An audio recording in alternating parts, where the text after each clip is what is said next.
투자자 여러분 안녕하십니까? 오늘은 현대차 답답한 흐름 대응법은 이라는 제목으로 현대차 차트를 분석하겠습니다. 오늘 날짜는 2023년 12월 2일 토요일입니다. 현대차 주가 분석은 일목균형표로 주가의 현재 위치를 파악하고 캔들 차트로 주가의 추세 그리고 추세의 지속 전환을 진단하고 간단한 기업 분석을 통해 종합적으로 주가 전망과 매매 타점을 제시하겠습니다. 일목균형표 월봉에서는 주가가 까만색 전환선, 즉 9월 중간값이죠. 위에 있을 때 상승세고 까만색 전환선 아래에 있을 때 하락세입니다. 나머지 빨간색 26개월 중간값 기준선 그리고 장기 스팬에 해당하는 구름대 그리고 현재 주가를 26개월로 뒤로 미룬 후행 스팬은 주봉이나 일봉에서 사용됩니다. 현재 주가가 전환선 아래에 있습니다. 물론 양봉이 나왔긴 했지만 아직은 하락세다 이렇게 말할 수 있겠습니다. 일목균형표 주봉입니다. 일목균형표 주봉에서는 특히 전환선하고 기준선이 정배열되어 있을 때 상승세라고 볼 수가 있습니다. 이렇게 까만색 전환선이 기준선 아래로 내려오면 주가가 하락하고 있고 까만색 전환선이 빨간색 기준선 위로 올라가면 상승하고 있습니다. 현재는 까만색 전환선이 빨간색 기준선 아래로 내려오면서 하락 중에 있으며 주가가 까만색 전환선 위로 올라오면서 상승을 꾀하고 있다. 하지만 아직은 하락세다. 이렇게 말씀드릴 수가 있겠습니다. 일목균형표 일봉입니다. 일봉에서 보면 현재 주가가 전환선 위로 올랐다가 다소 밀리는 모양입니다. 물론 그리고 전환선이 기준선 위에 있습니다. 그래서 주가 전환선 기준선 정배열 양상을 보이면서 상승을 시도하고 있으나 사실 주가가 구름대를 뚫지 못하고 얇은 구름대인데 뚫지 못하고 밀리는 모양입니다. 그래서 상승 시도 중에 밀린다 이런 느낌을 주고 있습니다. 월봉 캔틀 차트를 보면 까만색 5월선 위로 이제 캔들이 있으면 상승세고 까만색 5월선 아래에 있으면 이제 하락세입니다. 그런데 현재 캔들이 5월선 아래로 있으면서 하락세를 나타내고 있습니다. 다만 5월선 아래지만 상승 잉태봉 그러니까 이전에 나왔던 음봉의 몸통에 들어가는 상승을 잉태했다 이런 모양의 잉태봉이 나왔습니다. 이거는 이제 삼성전자 월봉에 비하면 상당히 약하죠. 잉태봉은 나왔다. 다만 이제 하락 추세선과 고점과 고점을 연결한 하락 추세선과 저점과 저점을 연결한 지지선 사이에 주가가 갇혀 있어서 아직은 상승세다라고 말을 할 수가 없습니다. 주봉 차트에서는 일단 20주선이 중요합니다. 그래서 20주선 위에 있을 때 상승세고 20주선 아래에 있을 때 하락세인데 지금 현재는 단기적으로 좀 짧게 몇 주간 20주선 위로 올라와서 상승하는 듯 했으나 다시 20주선 아래로 내려가면서 지금 주가가 하락하고 있습니다. 게다가 고점의 연결선이 하락 추세선과 그 다음에 저점의 연결선인 지지선 안에서 주가가 갇혀서 추세대 안에서 하락 운동을 하고 있는 것으로 판단됩니다. 일봉 차트도 주봉과 마찬가지입니다.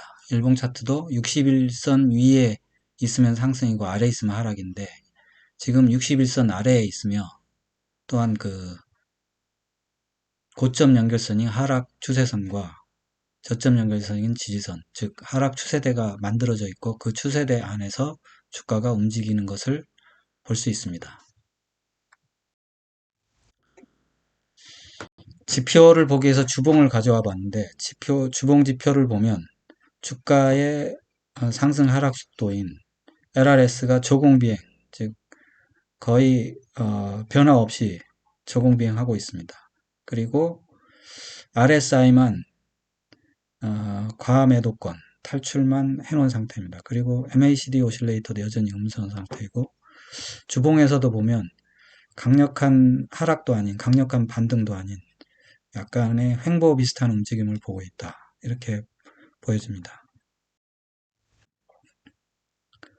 스토캐스틱은 일봉 차트로 보겠습니다. 현재 일봉 차트를 보면 주가가 사실 61선에서 밀리는 모양인데, 그걸 반영하듯이 스토캐스틱도 지금 단기 중기가 2연속으로 이제 데드크로스가 났고 과매수권 이탈하고 있습니다. 그리고 장기도 약간 휘어지고 있거든요. 그리고 MACD 오실레이터도 휘어지고, 그래서 지금 현재 주가가 반등한 다음에 조정을 보이고 있다, 이렇게 보고 있습니다.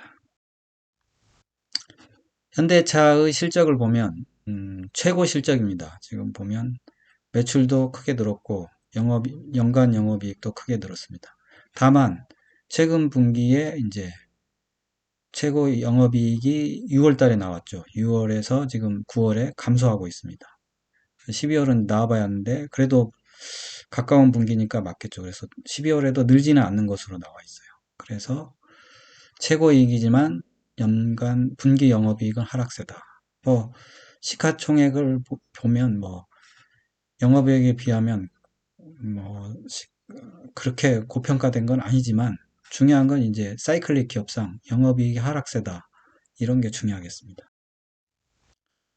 매매 주체를 보면 고점에서 이게 약간 특이한 매매인데, 보통은 이제 고점에서 하락할 때 외국인이 매도하고 개인이 매수하는데, 이건 반대로 돼 있어요. 외국인이 매수했고 개인이 매도했고, 그리고 기관도 좀 매도를 했습니다. 개인하고 기관하고 같은 편이었고, 그러다가 이제 기관이 약간 매수세로 돌아서면서 어, 돌아서고 있고, 이제 마지막 판에 이제 외국인이 매도를 심하게 때리면서 이제 급락한 상태에서 반등을 주고 있고요. 그래서 지금 약간 급락 후 반등 후 소강 상태다, 이렇게 보고 있습니다. 현대차 분석을 종합하겠습니다. 일목균형표상 월주일 이렇게 하락세고요. 캔들 차트도 5월 20주 60일 아래고 하락 추세대 안에 있습니다. 다만 5월 아래 상승 잉태형의 양봉이 출현했고, 월봉이 지표와 거래량에서도 보면 하락세 탈출 신호도 뚜렷하게 없습니다. 근데 사실 하락세라고 하기에도 다소 완만한 하락이어서 그렇습니다. 그리고 분기 매출액이랑 영업이익을 보면 뭐 최고이익 지금 자랑하고 있지만 분기는 좀 하락 전환했다, 이렇게 보입니다. 수급을 보면 개인 기관 매수에서 외국인 매도였다가 다시 소강 상태로 돌입한 상태입니다. 키포인트는 이제 결국 분기 영업이익이 반등하느냐 여부겠죠. 그거를 봐야 될 것 같습니다. 그래서 종합 전망은 뭐 강하진 않지만 다소 약간 하락 중이고, 신규 매수는 이런 상황에서는 어렵다, 이렇게 생각합니다. 그러면 일봉상 매매 타점을 말씀드리겠습니다. 이게 이제 추세대에 잡혀 있거든요. 그래서 제가 제안한 거는 추세대 상단에서 일부를 좀 매도해서 혹시 추세대 하단에서 다시 내려오면 매수하는 방향도 생각해 볼 수 있습니다. 지금 이렇게 제안했고요. 이게 매수 타점은 여기 이제 19만 5천 원, 20만 원 가까이 되는데, 요거를 넘으면 매수 타점으로 제시해 놓고 있는데, 사실 왜냐하면 지금 이게 어려운 게 지금 61선 돌파해도 201선도 있고 돌파해야 될 게 많거든요. 근데 지금 수급으로는 돌파하기가 어렵습니다. 그래서 그리고 손절매선으로는 여기 하단을 내려오면 손절매를 하는 게 나을 수도 있습니다. 만약에 여기까지 내려왔다는 뜻은 이 하락 추세선, 이게 지금 드러났거든요. 이게 지지선, 이게 드러났기 때문에 추세대가 한 단계 더 내려갈 수도 있거든요. 그래서 손절매선, 여기서 아무튼 손절매선에서 일부는 매도해야 되겠다, 이런 생각이 듭니다. 주봉도 사실 일봉이랑 비슷한 모양입니다. 현대차 아주 정직한 모양인데 아무튼 하락 추세대 안에 갇혀 있는 모양이고, 매수 타점 뭐 이렇게 여기 이 고점 넘을 때 매수 타점이고, 이 저점 내려갈 때 손절매인데, 매수 타점을 넘었을 때 매수를 해야 된다 이건 아닙니다. 매수를 하려면 여기 최고점을 넘었을 때 매수하는 게 이제 안전할 것 같고, 손절매 라인은 이게 만약에 여기까지 내려오면 이 지지선을 테스트할 우려가 있기 때문에 여기 손절매 라인은 일부라도 꼭 지켜주시면 좋겠습니다. 왜냐하면 추세 가속 현상으로 이 추세 지지선이 무너질 수도 있거든요. 여러분의 응원이 영상 제작에 큰 힘이 됩니다. 좋아요, 구독, 알림 설정 꼭 좀 부탁드립니다. 감사합니다. 편안한 하루 되세요. 본 동영상은 투자 권유 동영상이 아닙니다. 모든 투자의 책임은 투자자 본인에 있으니 투자는 각자 개인의 판단하에 투자하시고 본 동영상은 참고만 하십시오.